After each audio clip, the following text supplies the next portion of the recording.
My Little Sister is among them. What a beautiful title for an anime to have. Now, with a name like that, it's clear that incest will be a crucial element of the story. With a pretty clever premise, our main character is the son of some big-time player. They made himself stupid rich, but died before reaching his 50s. He must have followed the carnivore diet. Which leads the protagonist, a teenage boy, to inherit all that wealth and power. But to be able to get that jar of goodies, Shogo, cause that's the MC name, is to fulfill two conditions: undergo training at the special Mikadono Academy, and find a girl to marry by the time of graduating high school. He will be attending the traditional academy his pa graduated from, and to make things even more easy for him, his mom rents an apartment right next to the building. Therefore he has the freedom of a runaway and the financial backing of royalty. Sounds like a sweet deal. All the money and pussy he can grab are in for the taking. Except, right on the day of the funeral, a mysterious unexpected guest reveals herself to be his sister. Now that might mean splitting the assets, but strangely enough, the unknown sibling wants to marry him. Don't be silly, brother. I came here to marry you. What do you mean, marry me? Here's where the protagonist sets on a quest to find his blood relative and avoid making babies with his sister. This premise is as good as it can get, and it is all made more difficult, as there are many suspects in the school perimeter that might as well be his forgotten sibling. It gets even worse because his supposed sister keeps calling him on the phone like a serial killer. I am your little sister. My sister? I was surprised to see you had grown up so gallantly. You were watching me? I love you, brother. Bye-bye. Now you might expect for Shogo to remember if he indeed had a little sister in his youth or not. But we have the convenient amnesia setting that allows the story to flourish with possible scenarios. You see, the protagonist got hit in the head and still has a nasty scar to prove it. I'm fine. So I guess I'll give him a pass for forgetting the past. Now let's talk about the ladies. First, let's check his mom. She's the first female we see, and damn, unless she's 40 and does a lot of yoga, I say there's a pretty consistent age gap between her and Shogo's father. Possibly a gold digger, but she ain't killed the boy yet, so she's a nice enough person, I guess. The first girl the main character meets on his way to school is called Konoe Tsuruma, a brunette, petite little cutie with a sweet tooth and big titties. She seems trustworthy enough for the beginning, certainly does not act as suspicious as the other girl we get introduced to his first day of school. That's Kanagi. Miyabi Kanagi. Miyabi Kanagi is another classmate of Shogo, and is a rather forward girl. Tell him exactly what's on her mind. It's your fault we lost him, you know. Why is it my fault? Because your huge ass slows you down. And then right after, the main character ends up in a conversation with yet another female student named Mei Sagara, a third-year upperclassmate who dressed as a witch and works in a little sister cafe. The situation is starting to get out of hand and Shogo is getting overwhelmed by the situation. This looks like a job for the world's greatest detective. Sadly, the best signal is nowhere to be found and Shogo is stuck with a more unorthodox agent going by the name of Mr. X. Again, sadly, not that guy. Something was off with the character right from the beginning, and Shogo was a rat as it quickly gets revealed that he is actually a she in disguise. A reverse trap is how we call them, and at this moment it might come in handy, as some woman intuition would certainly help in this predicament. I wouldn't complain if I were the main character. Having a hot young lady naked next to me would certainly help me rationalize my thoughts. Okay. Have I mentioned how every girl around seems to be a loli? Even the homeroom teacher is debatably in her 20s and yet is half the size of a teenage girl. Kinda like the teachers from Data Life and A Certain Magical Index. They're also scrawny little fellas.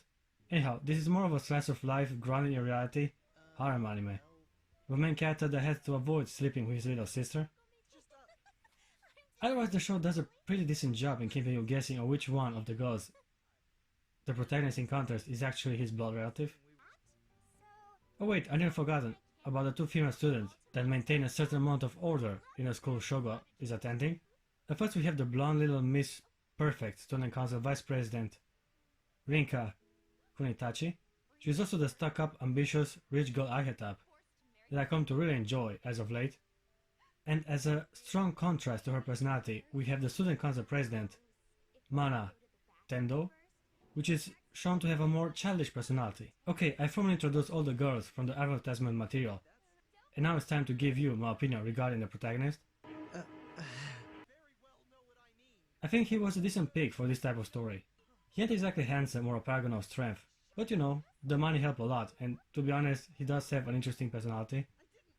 He's self-aware and easily flustered whenever girls are flirting with him, which is great. I really like guys that are honest with their feelings and do not ignore the buffet of hotties right in front of them. He's not a nose-bleeding idiot either. Shogo is always ready to help the others in need, and he didn't allow his inherited wealth to change his perspective of others. Now that I can even respect. I'd say overall he's a well-developed, fun to watch and complex character. So character-wise, Nakaimo is doing pretty well for the harem genre standard. Let's talk about the story. To be fair, you can't really do much that's not indecent or character-oriented when the overall plot ventures around avoiding incest. I see. It is a captivating premise though, at least for perverts like me. Now at the beginning, all girls are given relative equal screen time to set the stage for further character arcs. Before I go into the juicy ones, Shogo has to live through a terrible misunderstanding regarding his sexuality. What don't I get? Mr. X, or the reverse trap chick, gets a little too close to him, which gives people at school the false impression. We're here to teach you to like women instead of men. I'm surprised you have a sister complex, but I think it's better than just loving men, don't you? Anyhow, Konoe and Miyabi are more or less the main focus of the show. These girls get the most screen time, and above all, they get pretty close to the protagonist. Miyabi is a member of the swimsuit club, so there's plenty of opportunities to get a peek at her goods, while Konoe is the caring, cute, sensitive anime archetype, giving Shogo a hard time not to fall for her. I might even say we'd rather have a love triangle than a harem, with primarily Miyabi and Konoe fighting for the main character's affection. Sure, there are other chicks that want some piece of that meat, but they offer little screen time, remaining in the end rather episodic characters. Otherwise, the anime did a pretty decent job of keeping me engaged and guessing on who the culprit is. Not exactly the case for Sherlock Holmes, but a mystery story with its own merit. The way the show executes its premise and the fun way characters interact with each other is where its strength lies. I mean, there's plenty of hints and clues spread thin throughout the anime in regards to the real sister. There are filler scenarios and events, but in the end it all goes towards solving the mystery. Not to mention we have all these cute and interesting girls that interact naturally with each other. Well, anime natural. Yoo-hoo! Shogi, you left your underwear out here again! Hey, where did you get those? Your underwear was so comfy and warm. It made me wonder, could this be love? The show also introduced a brand new character near the end that pretends to be his real sister. To later on be revealed that she's there to gather crucial information on Shogo to be used against him by company rivals. I like this turn of events. Now there's even more at stake than just banging your sister. Hell, some guys do it for love. Okay people, spoilers ahead. I'm gonna reveal the identity of the blood relative. Miyabi was a prime suspect from the beginning. I mean, it was obviously her voice. I came here to marry you. What? The day of Kumagoro's funeral? I wasn't able to make it to the funeral, unfortunately. How can it be so dense? It can be Surma, cause the voice obviously don't match. The mysterious girl at the beginning had a more playful, loud tone, but I know the voice actress well enough to know that she can pull pretty impressive performances. Ever since I was little, I've had one goal for high school. It's practically a lifelong dream. I'm gonna have sex with 100 guys!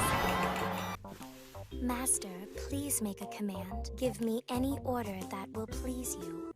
But it's simply not fair for you to use a training model whilst I pilot my own personal unit. Hold on. Something I'll love? Don't tell me, Yukaruka. It's a free pass to juggle your jingle bells as much as I want! Then it was the DNA test, which Miyabi refused to take. She also knew the protagonist since they were kids, not to mention the look on her face whenever Shogo was ignoring her or suspecting someone else to be his blood relative. Now let's talk about her motivation for a moment, cause willingly trying to trick your brother to marry you isn't exactly what cool kids do ever since the Dark Ages.